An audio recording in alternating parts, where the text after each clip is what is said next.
Herkese merhaba. Karşımda Infinix Note 30 VIP var ve bu cihazda kimlik bilgilerini nasıl temizleyeceğinizi sizinle paylaşmak istiyorum.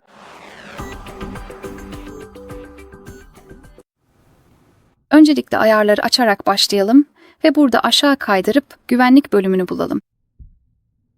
Sonra tekrar aşağı kaydırıp gelişmiş seçeneklere gidelim ve şifreleme ve kimlik bilgilerine dokunalım. Listenin en altında aradığımız seçenek var. Kimlik bilgilerini temizle. Buna basitçe dokunalım ve onaylamak için tamama dokunalım. Eğer herhangi bir ekran kilidiniz varsa, tüm adımı onaylamak için bunu girmeniz gerekecek. Bu normal, endişelenmeyin.